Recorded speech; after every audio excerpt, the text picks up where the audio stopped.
It's inherent in the system. Shut up! Oh, come and see the violence inherent in the system! Help! Help! I'm being repressed! Bloody peasant! Oh, what a giveaway. Did you hear that? Did you hear that, eh? That's what I'm on about. Do you see him repressing me? You are the one that your ancestors have been waiting for here. Because if the ancestors was waiting on a motherfucker that was trying to swap your destiny, shit would have never happened. Because they don't care. They don't care about family. They don't care about honor. They don't care about respect. Well, you need to be gone.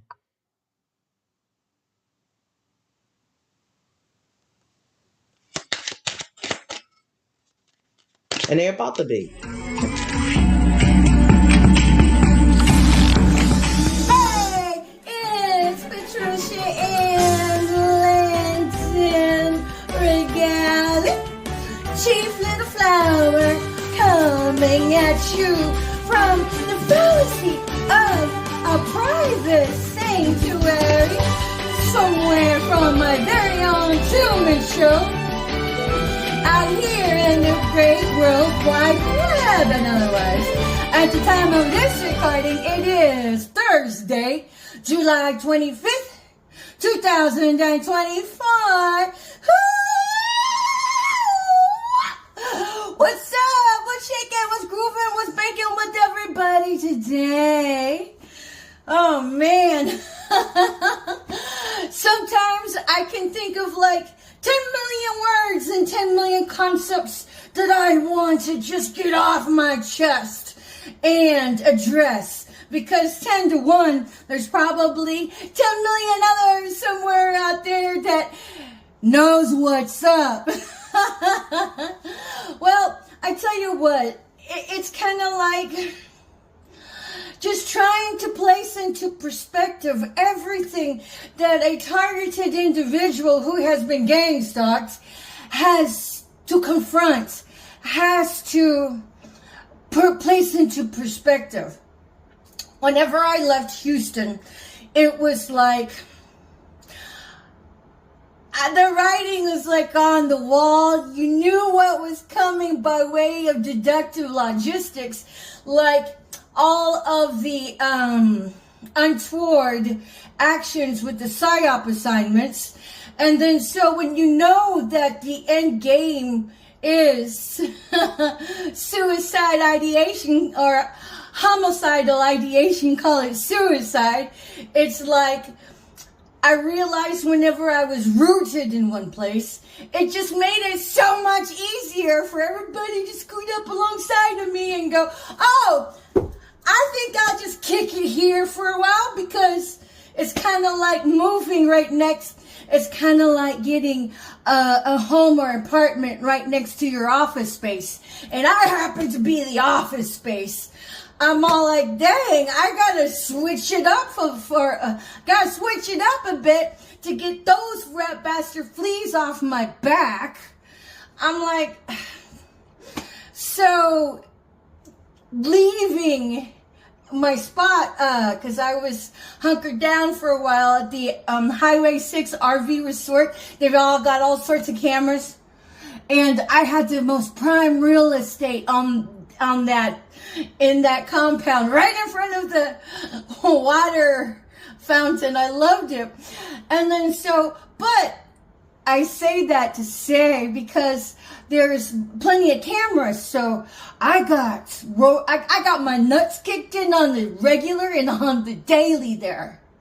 And my rear of my camper, my RV, was towards some cameras. So anybody who really is like a legit investigator might want to go investigate that. But anyway, and then so I remember once I had my family and I, back in the day of being a so-called happy family, we had camped in Galveston on the beach. And I have to say that was I had a great time. But as far as being conscientious of a need for safety, it was like, you know what? It felt really rogue. It felt like anybody could just roll up on you and it would be the Wild West with, give me your money. Give me what you like that you brought with you. And so anytime a car would pull up, or whatever, truck, and I would see the light, I would feel like, oh my God, how do we know they're not going to try to maraud us, right? And then so I did not sleep well there, because we like camped like on the weekend. And then I'm like, I wasn't too gung-ho about doing it again, because I didn't sleep well, because your mortality, is right into perspective. I just didn't like it.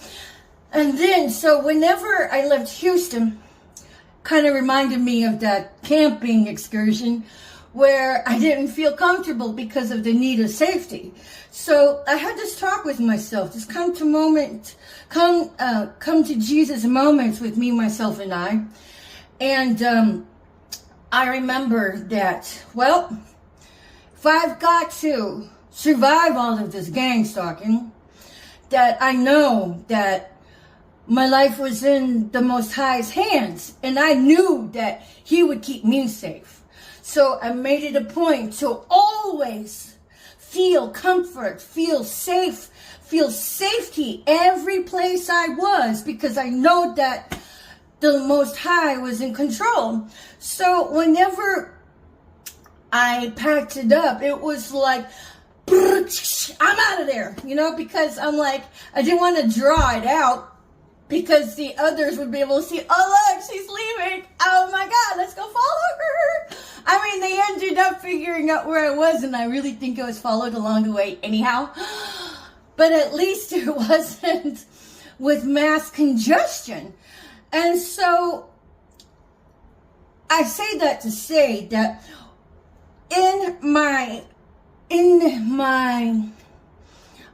saga of being horrifically manhunted with all of these psychotic sickos with their psyop assignments and the such, especially while I was in the trenches out large, in my truck, I never felt scared, never felt fearful, never felt untoward in any dynamic, because I have known that the Lord, the Most High got me. And so I never felt the way that I did back on the beach whenever my family and I camped out there on that weekend.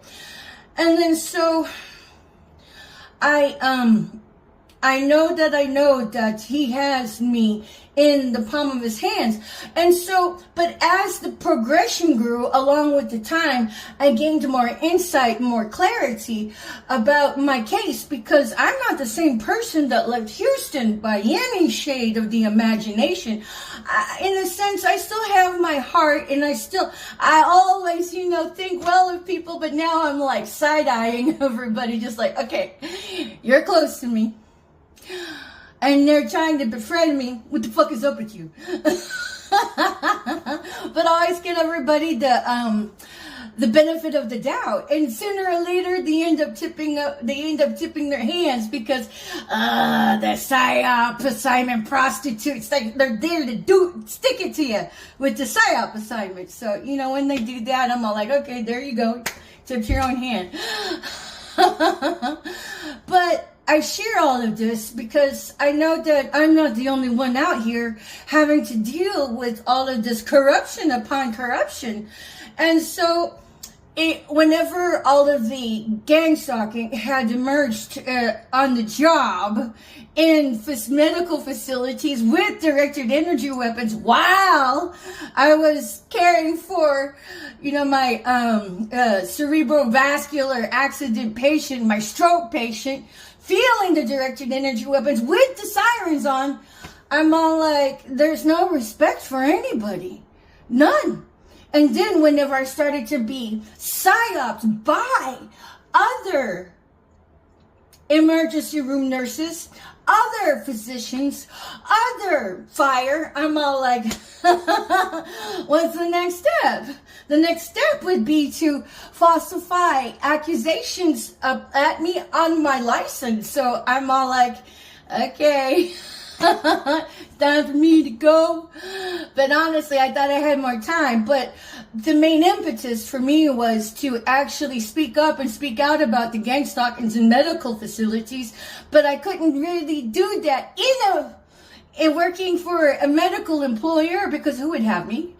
And then, I knew that it was a matter of time before, bear false witness against my license would manifest. So that's why I chose not to renew my license. But I thought it would be easy to be able to get a job, stay employed, and be able to take care of business.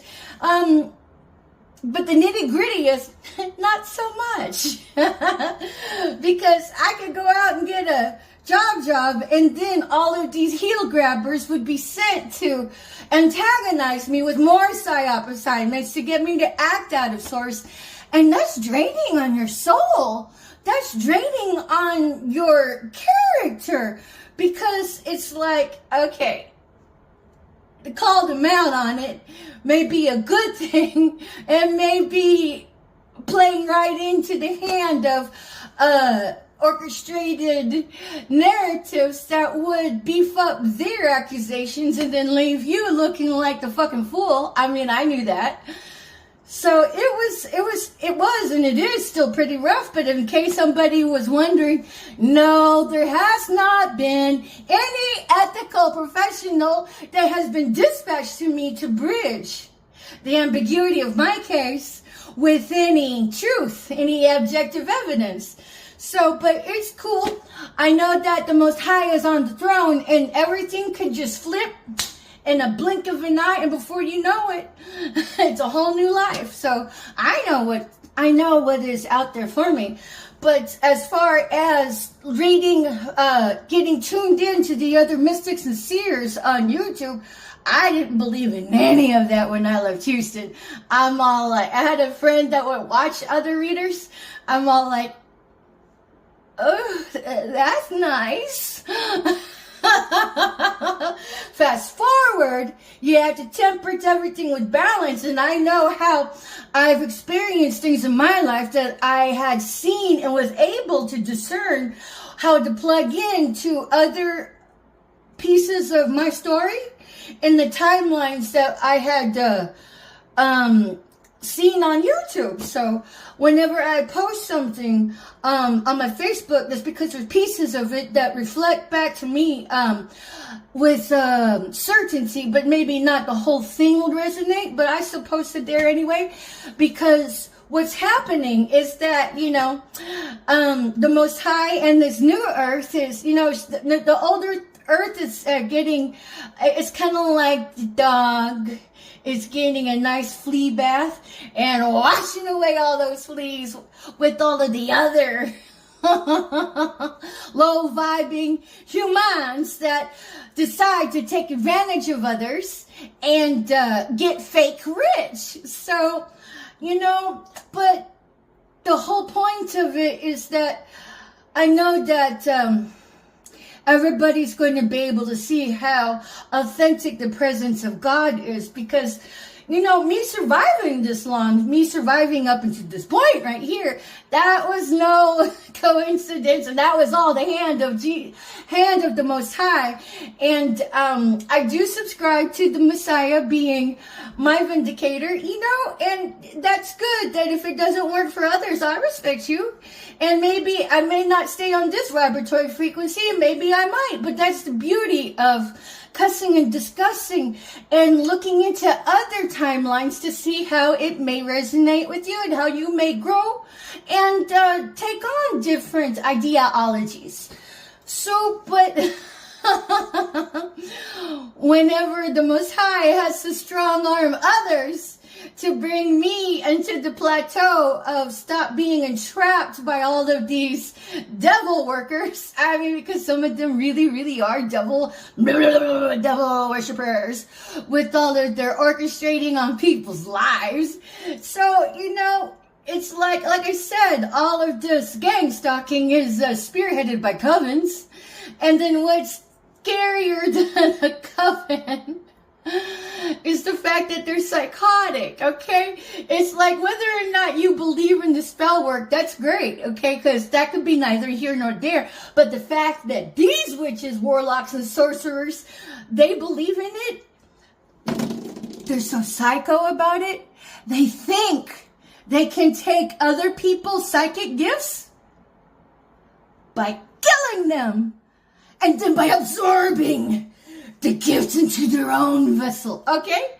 So it's okay if you don't believe in all of this spell work and everything, but you have to understand that murdering exists, homicidal ideation exists, and all of this orchestration is courtesy of the Stasi, S-T-A-S-I, from post-World War II, whenever Project Paperclip brought in all of these psychotic Nazis that ran the concentration camps and gave them positions of power throughout the United States. Macrocosm of Nazi heritage and origin filtered into your locale of RICO crimes of all this organized crime stuff. So it doesn't matter if you believe in spell work or not. These assholes do. And so do I. I mean, but say it doesn't exist and those assholes believe in it. Motherfucker, you got some psychic gifts or have some kind of DNA that, some juicy DNA. They will kill that person so they can take on that DNA power for themselves. I mean, that should be concerning to a bunch of us out there. So if you're being gang stalked and you don't know why, bitches, these esoteric minded, they know all about astrology and birth charts. They might even know your birth chart better than you do. And then that's why they're up your ass and you're like, what's going on here? Meanwhile, the whole Stasi, the whole Nazi playbook is going to be in the background with their shills saying, why are you being gang stalked? What did you do? And then they'll look at you and be like, you tell me why you're being gang stalked. I'm all like, bitch, that's not for me to figure out what psycho thinks why they need to come after me. So don't fall for that. That ain't for the perceived victims to figure out. I'm like, okay. And then I have had everything usurped from me because of all the orchestration. I'm like, when I lost my storage, I had my birth certificate in there, and other, maybe even my children's birth certificates in there. And then I had a folder where I put all of my important data and paperwork, right, including my paramedic certificate and the other certificates that I've earned, like I actually got a personal training I was certified as a personal trainer. That information is in there. My daddy's birth certificate is in there. And do you see where I'm going with this? And then whenever I had to pawn my iPad, I thought I could get it back. No, it didn't work out. But then they used my iPad to incriminate me with their online schemes. The pawn shop was like, so what's your password? I'm like, I didn't think you knew my password. I thought you just had to do your little thing and just erase it like that. But I gave them my password because I'm like, I'm pretty sure I can get this back. But then I was blackballed from employment. And then one of the emails that I used for my iPad, they had infiltrated, whoever ended up with it, infiltrated that. I'm all like, oh, great. I was being vultured, picked apart. They stole my creative brain, children, called it their own. And by the way, any of you assholes, when I say assholes, all of the, gang stalkers and such, if you plagiarize any of my work and any of my Facebook, because I'm a hell of a writer, I know I am. People are like, well, what? just don't post anything on Facebook. That I'm like, dude, I'm not going to curve my living over here. Me posting on my Facebook is cathartic. And then what asshole would try to deter me from my online presence other than a goddamn shill of the fucking gang stalking bullshit? I'm all like, man, you need to go fuck yourself, okay? Because if you were being gang stalked, and then who you gonna tell? How would you handle it? I'm like, these assholes are like, well, if I was being gang stalked, bitch, you ain't being gang stalked. You are the gang stalker.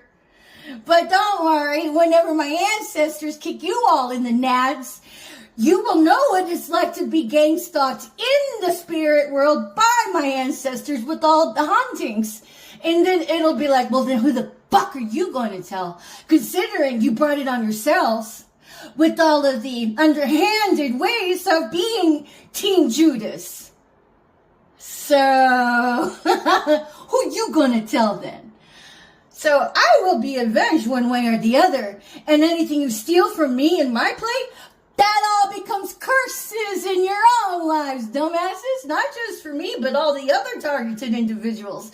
Because these assholes are so rancid, they steal whenever they can. And then run the target into the ground. So I'm like, but at the base of it all, I never had felt fear. I never felt ill at ease. I mean, okay, I wouldn't say ill at ease, but I was never concerned about being killed or anything because I've always known the Most High has me. So why would I feel any of it, you know? But that is something you have to choose for yourselves. And the fact when you do your shadow work and you go inward, then you tip the balances and then call forth the universe to work in your favor. There's a whole other schematic response into how to deal with assholes coming at you from the Team Judas cowardly way. So, yeah, you learned it. That was all on the job training. But nonetheless, it's been Patricia and Landon Regali coming at you on a Truman Show. So guys, you know, cover on your electronic devices, cover your cameras until you use them. Make that your baseline, because that's another way you're Truman'd and not even know about it. And then God forbid you got your camera there and then they infiltrate your environment with hidden cameras, not to mention all the technology that they can do without even bringing cameras into said environment. Don't shoot yourself in the dick by keeping your cameras uncovered, especially for your children. So, but, you know, again, you don't have to believe in all the spell work, but the fact that these witches and warlocks, they believe in the spell work, and you've got any psychic gifts, they're going to want to kill you to take it on for themselves. They're psycho, like I said. So, witchy witches, took,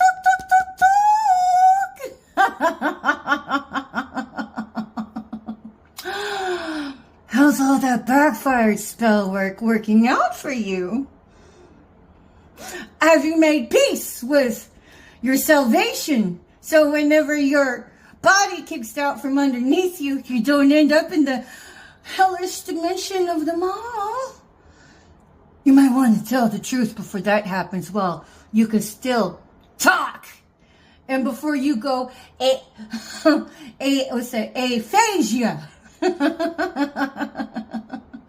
Because wouldn't it suck to have an intact brain and not be able to speak a goddamn word? Because you never know, you might get hit with spiritual aneurysm. Uh-oh. Then how are you going to be able to confess shit that way? After all, you all did the most with coming sideways at me and the other targets that were running to the ground, and the other targets that are right now trying to tread water to stay alive in their own lives. the Most High is not going to have it, honeys. So, if you end up with an aneurysm, and then end up not being able to talk, but you have an intact mind, can't even, lift your own torso anymore, and then Nurse Gangstalker shows up to take care of you, that's a hard sayonara, bitch.